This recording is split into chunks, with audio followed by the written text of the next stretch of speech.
Good morning, students. How are you? How was your vacations? Did you enjoy your vacations?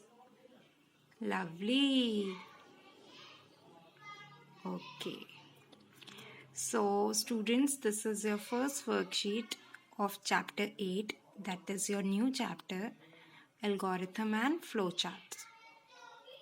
So, you have completed with the chapter 7, that was working with tables and using mail merge, sorry. So I hope you have all completed that chapter, and your new chapter we will start today, that is Algorithm and Flowchart. Okay, so this is your first worksheet of chapter number 8, which you have to submit on URSL. So before starting, I will like to give you some general instructions that your work should be in neat and clean handwriting, and the video lecture of the topic can be seen at the tutorial portal. Okay, and this worksheet you have to submit on URSL. I am repeating again.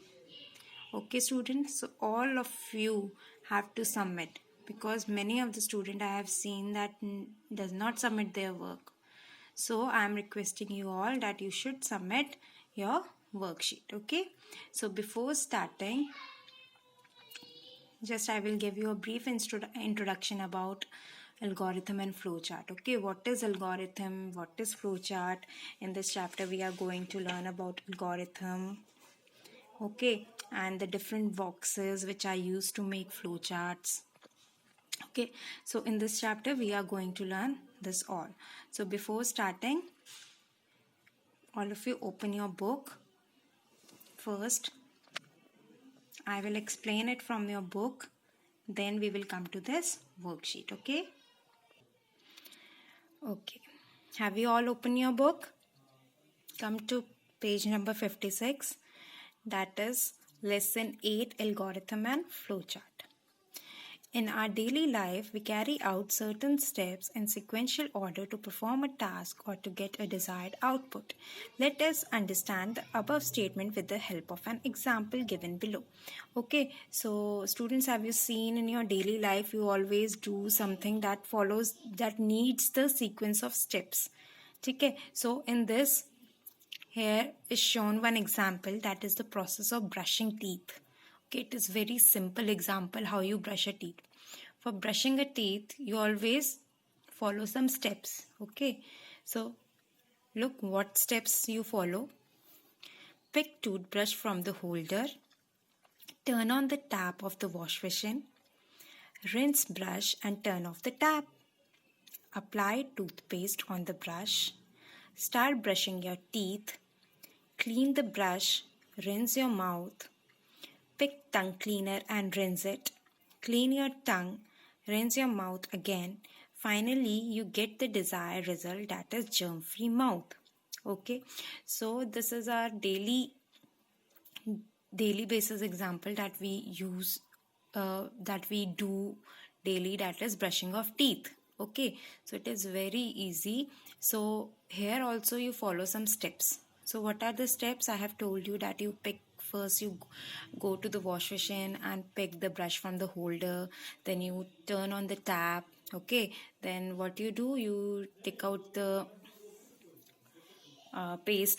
toothpaste from the holder, and then you put small amount of toothpaste on your brush, then you brush your teeth, then you clean your tongue. So this is the process how you do the brushing of teeth. Simple. I will give you one example more, that is bathing, like you go for a bathing or bathing, you can say. Okay, so what you do for bathing, first you go to the bathroom. Okay, then what you do, you fill your bucket with water, then you turn off the tap, then you put off your clothes, then you apply soap on your body. The next step is that you rinse that soap with the help of water. Okay, and then after this you clean your body, you wipe your body with the towel and your body gets dry. Then what you do, you put on your clothes and come out of the bathroom. Okay, so in daily life we always follow some sequential steps, So these sequential steps is the algorithm. Okay. Similarly, to solve any problem on a computer, we analyze and understand the nature of the problem first. We plan the input and apply some method step by step to get the desired result. Okay, similarly in computer also, when we solve some problem, we need some sequential steps. Okay, like you want to print a sum of two numbers. So what you will do? The steps will be, you will enter the first number, then what you will do, enter the second number. Okay, next what you will do, the third step will be to add those numbers, first and second, and then the fourth step will be the result that we want or that we get after adding the two numbers. Okay, so similarly in computer also, we analyze and understand the nature of the problem, and then we apply input, and then we get some output according to that. Okay, so this step by step procedure to solve any problem is called algorithm. Okay, so steps we are learning or we are analyzing the problem. So this steps by step analysis of any problem is called algorithm. Okay, so now you can see that there is the definition of algorithm, that algorithm is a set of sequential steps to solve any logical or mathematical problem. Algorithm always written in simple language and precise manner so that everyone can understand the steps. Okay, so algorithm, I have already made you understand that how we analyze a problem in daily life. Okay, and in computer also. So algorithm is basically the sequential steps to solve any mathematical or logical problem, and always algorithm is written in the simple language. As you can see that how simple it is written for brushing of teeth, the process of brushing teeth, how it is very simple, you can see. Okay, so one more example you can see here, two more examples are given, like algorithm to set a school bag. You go to school bag, how you follow the sequence of steps, how you follow. See, step 1 is open the bag. First, what you do, you have to set your bag according to your daily timetable. So what you do, you open the bag. Then step 2 is take out your school diary, see the timetable, go to your bookshelf, take out the books and notebooks, keep them in a bag, and the last step is close the bag. Okay, so you can see how you set a timetable, how you set a school bag according to timetable, you can see. Okay, so and again one example is also given there, like algorithm to calculate the sum and the average of three numbers. Now in this way, what we have to do, we have to take out the sum, and then we have to take out the average of three numbers. So what we will do, we will enter the first number, or you can say read the first number A. Second step is read the second number B. Third step, read the third number C. And the step 4 is, what you do in step 4, find the sum of three numbers, that is A plus B plus C. And the step 5 is find the average. How we find the average, you have already done in your mathematics, like A plus B plus C, sum of number upon total number of numbers, okay, like 3, we have 3 numbers, so we will divide it by 3. So 6th step is display the average, and the 7th step is stop. Okay, so it was very easy. I hope you can understand that what is algorithm. I will repeat again that algorithm is a set of sequential steps, like we have already learned about the steps, how we follow the rules of algorithm. Okay, step by step, and it is always written in a simple language that everyone can understand. Okay, so this was your algorithm. Okay, now moving to the next topic, that is flowchart. Now, what is flowchart? Anybody knows? Have you read it earlier? Okay, no, you have not read it. Okay, I will tell you that what is flowchart. A flowchart is a pictorial representation of step or an algorithm used for solving a particular problem. Okay, so in algorithm, what we do? Yes, in algorithm, we use to write the steps. That includes all the simple steps and how we solve any logical or mathematical problem. Okay, and flowchart is the pictorial representation.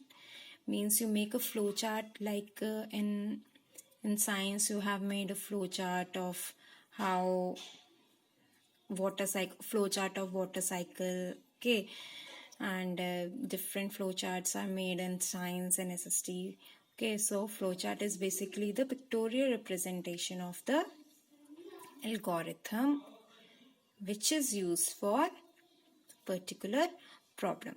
To create flowchart, different boxes are used which are connected to each other with the help of flow lines. Okay, so in flowchart never write we never make a flowchart like हमने ऐसे ही लिख दिया step by step, but what we have to do, we have to use different boxes. As you can see in this flowchart symbol, that first box, this one is the start and stop box.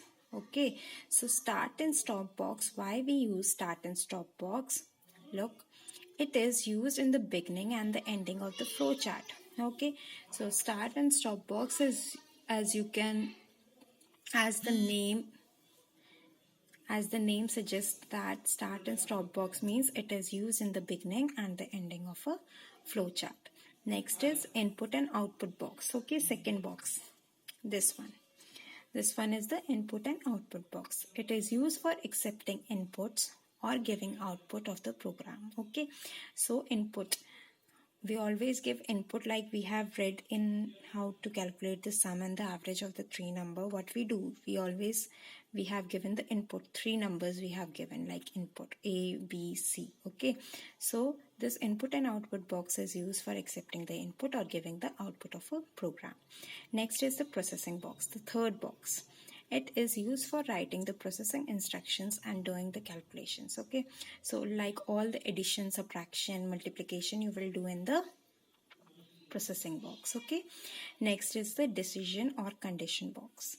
It is used for checking or applying any condition in a program. Okay, if there is any condition, if there is condition if and else type condition, then you will use this diamond shape box, and this diamond shape box is decision or condition box. Okay, now next is the flow lines. As you can see, the right arrow, left arrow, up and down arrow, these all are the flow lines. So all these flow lines, what is the use of the flow line? Flow lines show the direction in which the program is moving. These arrows are used to connect the various geometrical symbol in the flowchart. Okay, so in the use of flow lines is to connect the different boxes, and it shows how the program is, how the flowchart is moving. Whether it is moving in the upward direction, then we will use the upward arrow. Whether it is moving in the right direction, we will use right arrow. If it is moving in the downward direction, then we will use downward arrow, and if it is moving towards the left, then we will use left arrow. Okay, the next and the last is connectors. See how connectors are made. One circle with the flow line. Okay, these are used to connect one part of flow chart to another. So if we have two flow charts and we want to connect them, we will use connector. Okay, so to connect the different flow charts, connector is used. Okay, so this was very simple. I will make you understand in board. Okay, just give me one good second. Okay, now see,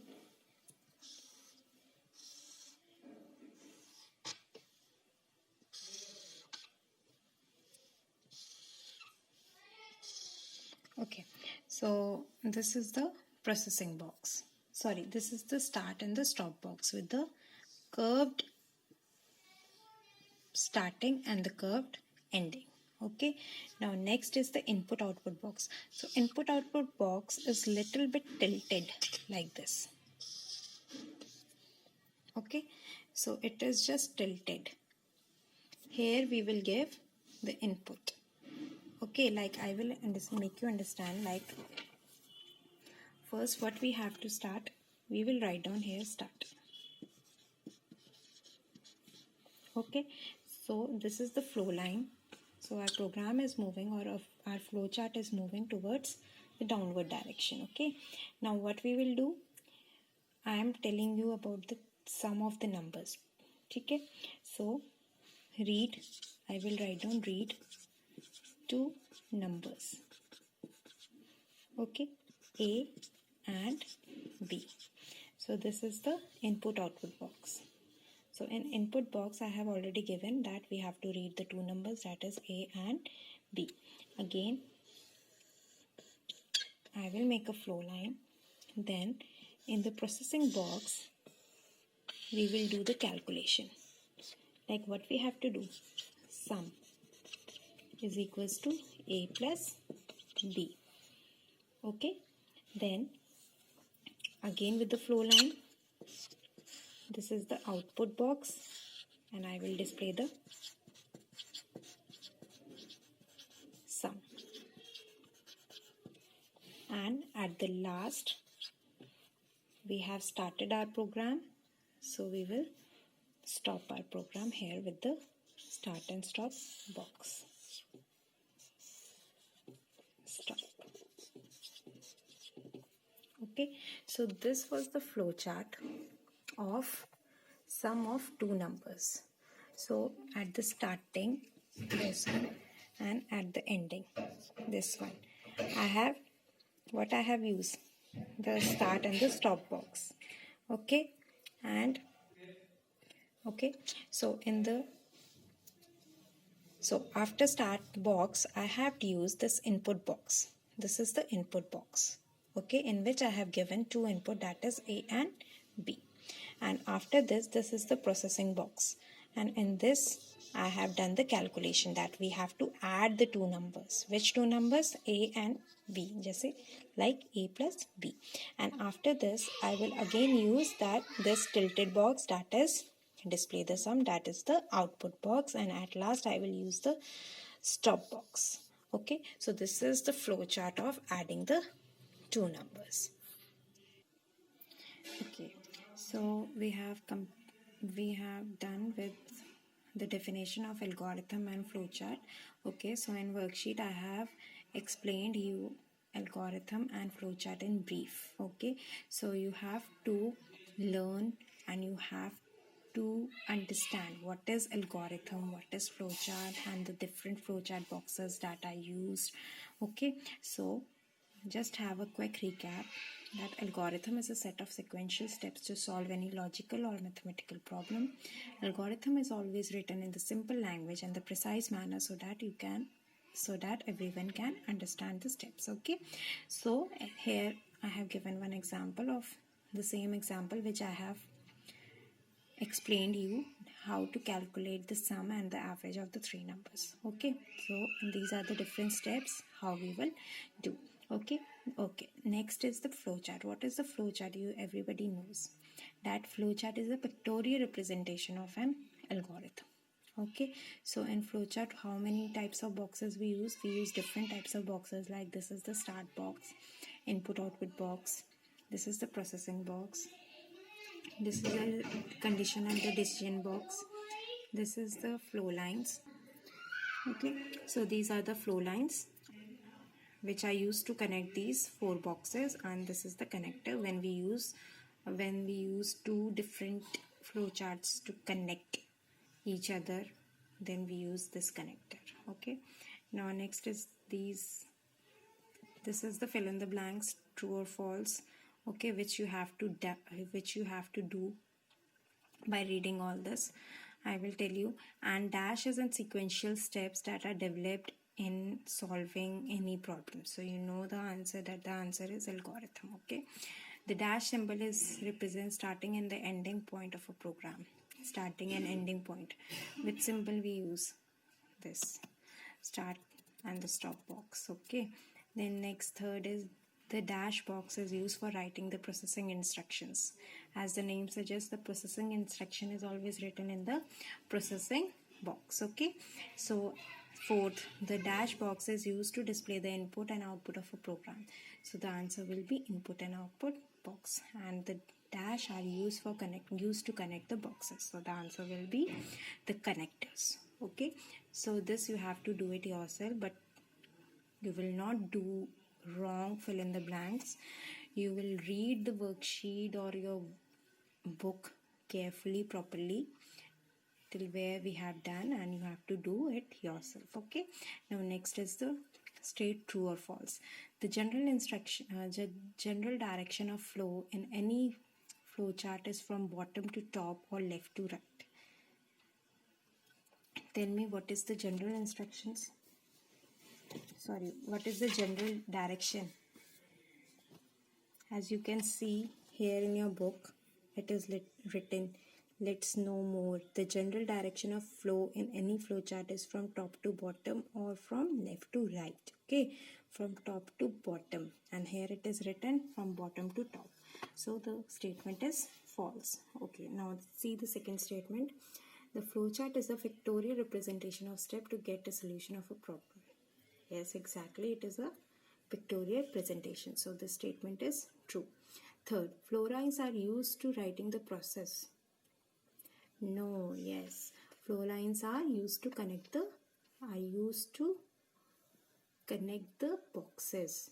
Okay, so this statement is false. And the fourth is, algorithm means a set of rules which specify how to solve a problem.